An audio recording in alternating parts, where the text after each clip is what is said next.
Welcome back to my channel. ಇವತ್ತಿನ ವಿಡಿಯೋದಲ್ಲಿ ನಿಮಗೆ ನಾನು ಒಂದು ಯುವ ನಿಧಿಗೆ ಅರ್ಜಿಯನ್ನು ಸಲ್ಲಿಸೋದು ಹೇಗೆ ಅಂತ ತಿಳಿಸ್ಕೊಡ್ತಾ ಇದ್ದೀನಿ. ಲಿಂಕನ್ನು ನಾನು ಡಿಸ್ಕ್ರಿಪ್ಷನ್ ಬಾಕ್ಸಲ್ಲಿ ಕೊಟ್ಟಿರ್ತೇನೆ, ಅದ್ರ ಮುಖ ಲಾಗಿನ್ ಆಗ್ಬೋದು. ಸೊ ಇಲ್ಲಿ ನೋಡ್ಬೋದು ನೀವು, ಇಲ್ಲಿ ಲಾಗಿನ್ ಟು ಅಪ್ಲೈ ಫಾರ್ ಯುವ ನಿಧಿ ಅಂತ ಕೇಳಿದ್ದಾರೆ. Login password, login I D password ಬೇಕಾಗುತ್ತೆ. ಇಲ್ಲಿ ನೀವು ಮೊದಲೇ ಸಲ ಯೂಸರ್ ಆಗಿದ್ದರೆ ರಿಜಿಸ್ಟರ್ ಮಾಡ್ಕೋಬೇಕಾಗುತ್ತೆ. ಫಸ್ಟು ಇಲ್ಲಿ ನೀವು ಆಧಾರ್ ನಂಬರ್ನ ಹಾಕಿ ಕೆಳಗಡೆ ಸಬ್ಮಿಟ್ ಕೊಟ್ಟು OTP ಬರುತ್ತೆ. Mobile number, email I D ಹಾಕಿ ನೀವು ರಿಜಿಸ್ಟರ್ನ ಮಾಡ್ಕೋಬೇಕಾಗುತ್ತೆ. ಫಸ್ಟು ನಾನು ಆಲ್ರೆಡಿ ರಿಜಿಸ್ಟರ್ ಆಗೋದ್ರಿಂದ ಲಾಗಿನ್ ಆಗ್ತಾಯಿದ್ದೀನಿ. ಸೊ ಇಲ್ಲಿ ಲಾಗಿನ್ ಐ ಡಿ ನಿಮ್ಮ ಇಮೇಲ್ ಆದರೂ ಹಾಕ್ಬೋದು ಅಥವಾ ಫೋನ್ ನಂಬರ್ ಆದರೂ ಹಾಕ್ಬೋದು. ಹಾಕಿ OTP ಮೇಲೆ ಕ್ಲಿಕ್ ಮಾಡಬೇಕಾಗುತ್ತೆ. ಸೊ ನಾನಿವಾಗ ಮೊಬೈಲ್ ನಂಬರ್ನ ಹಾಕ್ತಾಯಿದ್ದೀನಿ. ಮೊಬೈಲ್ ನಂಬರ್ನ ಹಾಕಿ ಅದರ ಮೂಲಕ OTP ಬರುತ್ತೆ. OTP ಮೂಲಕ ಲಾಗಿನ್ ಆಗ್ತಾಯಿದ್ದೀನಿ. ಸೊ ಮೊಬೈಲ್ ನಂಬರ್ನ ಹಾಕ್ಬೋದು, ಇಲ್ಲಾಂದರೆ ಇಮೇಲ್ ಐ ಡಿ ಕೂಡ ಹಾಕ್ಬೋದು. ಎರಡಕ್ಕೂ OTP ಬರುತ್ತೆ. OTP ಮುಖಾಂತರ ನೀವು ಲಾಗಿನ್ನ ಆಗ್ಬೋದು. ಸೊ ಇಲ್ಲಿ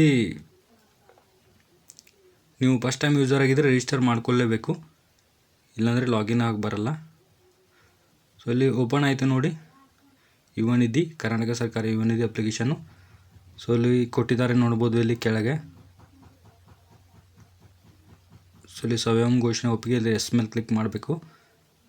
ಎಲ್ಲ ಕರೆಕ್ಟಾಗಿದೆ ಒಂದು ಸಲ ಓದ್ಕೊಳ್ಳಿ. ಇಲ್ಲಿ ಮೇಲೆ ಕಾಣ್ತದೆಲ್ಲ, ಇನ್ನು ಆಮೇಲೆ ಹೇಳ್ತೀನಿ. ಸೊ ಇದು ಪ್ರಾಬ್ಲಮ್ ಬರ್ತಾ ಇದೆ,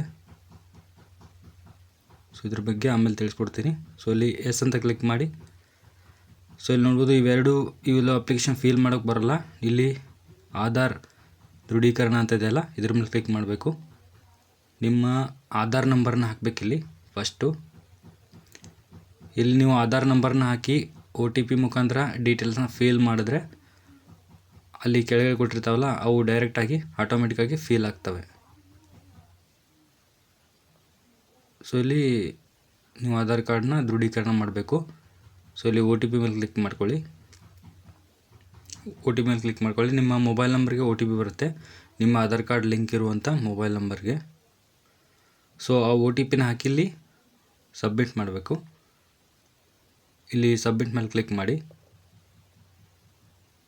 ಸೊ ಇಲ್ಲಿ ಕ್ಲಿಕ್ ಹಿಯರ್ ಟು ರಿಟರ್ನ್ ಅಂತ ಇದೆ. ಈ ಕೆಳಗಡೆ ಬನ್ನಿ, ಗೆಟ್ ಆಧಾರ್ ಡೀಟೇಲ್ಸ್ ಅಂತ.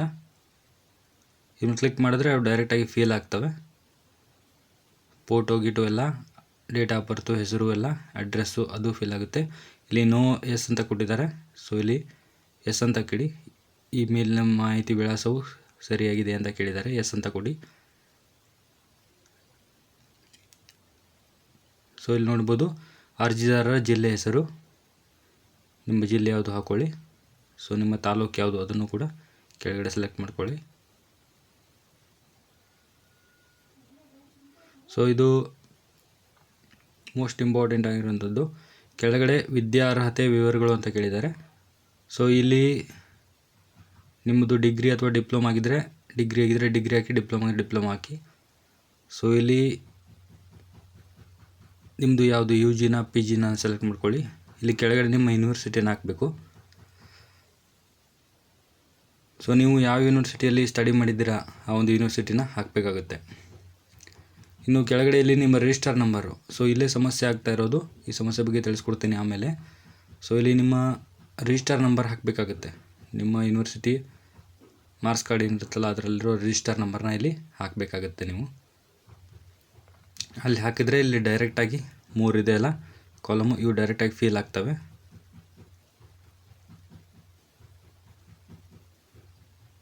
ಸೊ ಇಲ್ಲಿ ಈ ಥರ ಹಾಕಿದಾಗ ಈ ಥರ ತೋರಿಸುತ್ತೆ. ಇದಕ್ಕೆ ಸೊಲ್ಯೂಷನ್ ಏನು ಅಂತ ತಿಳಿಸ್ಕೊಡ್ತೀನಿ. ಸೊ ಇದನ್ನು ಒಂದು ಸಲ ನೋಡ್ಕೋಬೋದು. ನಿಮ್ಮ ಡಾಟಾಬೇಸ್ NDA ಇದರಲ್ಲಿ ರೆಕಾರ್ಡ್ ಇಲ್ಲ ಅಂತ ತೋರಿಸ್ತಾ ಇದೆ ಅದು, ಅದ್ರ ಬಗ್ಗೆ ತಿಳಿಸ್ಕೊಡ್ತೀನಿ ಆಮೇಲೆ. ಸೊ ಇಲ್ಲಿ ಕೆಳಗಡೆ ಬಂದರೆ ನಿಮ್ಮ ಗೃಹವಾಸಿ ಪರಿಶೀಲನೆಗಾಗಿ ಆಯ್ಕೆ ಮಾಡಿ ಅಂತ ಕೇಳಿದರೆ ಡೊಮಿಸೈಲ್ ವೆರಿಫಿಕೇಷನು. ನೀವು ಡಿಗ್ರಿ ಮಾರ್ಕ್ಸ್ ಕಾರ್ಡ್ ಹಾಕ್ಕೊಂಡು PUC ಮಾರ್ಕ್ಸ್ ಕಾರ್ಡು ಅದನ್ನೆಲ್ಲ ಹಾಕೊಂಡು ವೆರಿಫಿಕೇಷನ್ ಮಾಡ್ಕೋಬೋದು, ಇಲ್ಲ ರೇಷನ್ ಕಾರ್ಡ್ ಹಾಕೋಬೋದು. ರೇಷನ್ ಕಾರ್ಡ್ ಇಲ್ಲ ಅಂತಂದರೆ ನಿಮ್ಮ ಹತ್ರ ಡಿಗ್ರಿ ಸರ್ಟಿಫಿಕೇಟ್ ಇದ್ದರೆ ನೀವು ಡಿಗ್ರಿ ಅಂತ ಹಾಕ್ಕೊಂಡು PUC marks card, 10th marks card, passing year ಇದನ್ನೆಲ್ಲ ಹಾಕಿ ಒಂದು ವೆರಿಫಿಕೇಷನ್ನ ಕೊಟ್ಕೋಬೋದು. ಸೊ ಇಲ್ಲಿ ಕೆಳಗಡೆ ಬನ್ನಿ, ಇಲ್ಲಿ ಮೊಬೈಲ್ ನಂಬರ್ ವೆರಿಫಿಕೇಷನ್ ಆಗುತ್ತೆ, ಕೆಳಗಡೆ ಇಮೇಲ್ ID ವೆರಿಫಿಕೇಷನ್ ಆಗುತ್ತೆ. ಸೊ ಮೊಬೈಲ್ ನಂಬರು ಆಮೇಲೆ ಇಮೇಲ್ ID ವೆರಿಫಿಕೇಷನ್ ಕೊಟ್ಟು ಕೆಳಗಡೆ, ಯಾಕಂದರೆ ಅವು ಎರಡಕ್ಕೂ OTP ಬರುತ್ತೆ. ಇಲ್ಲಿ ಕೆಳಗಡೆ ಬಂದು ಕಾಸ್ಟು, ನಿಮ್ಮ ಕಾಸ್ಟ್ ಯಾವುದು ಅಂತ ಆಯ್ಕೆ ಮಾಡಿ. ಜನರಲ್ಲು, OBC, SC ST. ಸೊ ಇಲ್ಲಿ ಎಸ್ ಅಂತ ಅಂಗವಿಕಲಾಗಿದ್ದರೆ ಎಸ್ ಕೊಡಿ, ಇಲ್ಲ ಅಂತಂದರೆ ನೋ ಅಂತ ಕೊಡಿ. ಸೊ ಇವೆರಡೂ ಆದ ತಕ್ಷಣ ನೀವು ಅಲ್ಲಿ ಕ್ಯಾಪ್ಚರ್ ಕೋಡ್ನ ಎಂಟ್ರಿ ಮಾಡಬೇಕಾಗತ್ತೆ. ಕ್ಯಾಪ್ಚರ್ ಕೋಡ್ನ ಎಂಟ್ರಿ ಮಾಡಿ ಸಬ್ಮಿಟ್ ಕೊಟ್ಟರೆ ನಿಮಗೊಂದು ಅಕ್ನಾಲಜ್ಮೆಂಟ್ ಬರುತ್ತೆ, ಅದನ್ನ ನೀವು ತೆಗೆದಿಟ್ಕೋಬೇಕಾಗತ್ತೆ. ಸೊ ಇಲ್ಲಿ ನೋಡ್ಬೋದು ನಿಮಗೆ ಯಾವುದೋ ಸಮಸ್ಯೆ ಆಗ್ತಾಯಿದೆ ಅಂತ ಇಲ್ಲಿ ಹೇಳ್ಕೊಡ್ತಾ ಇದ್ದೀನಿ ನಿಮಗೆ. ಇಲ್ಲಿ ನಿಮ್ಮ ರಿಜಿಸ್ಟರ್ ನಂಬರ್ನ ಹಾಕಿದಾಗ ತೋರಿಸ್ತಾ ಇದ್ದೀನಿ. ಇಲ್ಲಿ ನಿಮ್ಮ ರಿಜಿಸ್ಟರ್ ನಂಬರ್ನ ಹಾಕಿದಾಗ ಇಲ್ಲಿ ನೋಡ್ತಾ ಇದ್ದಾರೆ 2023 ಶೈಕ್ಷಣಿಕ ವರ್ಷದಲ್ಲಿ ಪದವಿ ಪಡೆದಿದ್ದರೂ NAD ಡೇಟಾಬೇಸ್ನಲ್ಲಿ ಡೇಟಾ ಕಂಡು ಬಂದಿಲ್ಲ, ದಯವಿಟ್ಟು ನಿಮ್ಮ ಸಂಬಂಧಿತ ಕಾಲೇಜು, ಬೋರ್ಡ್ ಅಥವಾ ವಿಶ್ವವಿದ್ಯಾಲಯವನ್ನು ಸಂಪರ್ಕಿಸಿ ಅಂತ ಕೊಟ್ಟಿದ್ದಾರೆ. ಸೊ ಇದಕ್ಕೆ ಸೊಲ್ಯೂಷನ್ ಏನಪ್ಪ ಅಂದರೆ ಇಲ್ಲಿ ಮೇಲ್ಗಡೆ ಬನ್ನಿ ಪೂರ್ತಿ.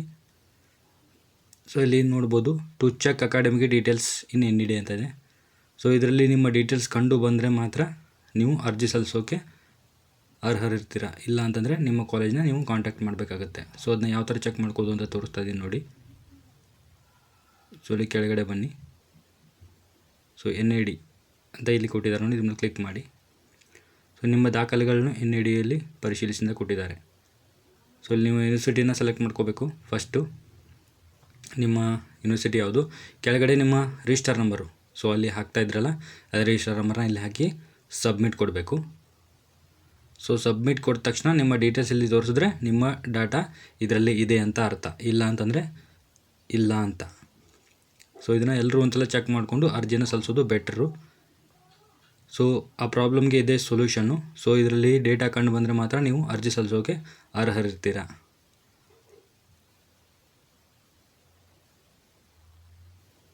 ಸೊ ನಿಮಗೇನಾದರೂ ಸಮಸ್ಯೆ ಇದ್ದರೆ ಇಲ್ಲಿ NDA ಸಹಾಯವಾಣಿ ಇದೆ, ಇದಕ್ಕೆ ನೀವು ಕಾಲ್ ಮಾಡಿ ಅಥವಾ ಕಾಂಟ್ಯಾಕ್ಟ್ ಮಾಡಿ ತಿಳ್ಕೊಬೋದು.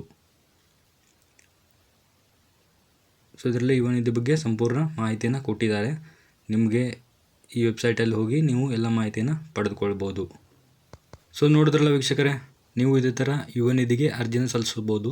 ಸೊ 2023, 22, 23ರಲ್ಲಿ ಡಿಗ್ರಿಯನ್ನು ಮುಗಿಸಿದ್ರೆ ಮಾತ್ರ ಅವರಿಗೆ ಮಾತ್ರ ಇದು ಅರ್ಹತೆ. ವಿಡಿಯೋ ಇಷ್ಟ ಆಗಿದ್ರೆ ಲೈಕ್ ಮಾಡಿ, ಶೇರ್ ಮಾಡಿ. ಇನ್ನೂ ನಮ್ಮ ಚಾನಲ್ಗೆ ಸಬ್ಸ್ಕ್ರೈಬ್ ಆಗಿಲ್ಲ ಅಂದರೆ ಬೇಗನೆ ಸಬ್ಸ್ಕ್ರೈಬ್ ಮಾಡ್ಕೊಳ್ಳಿ.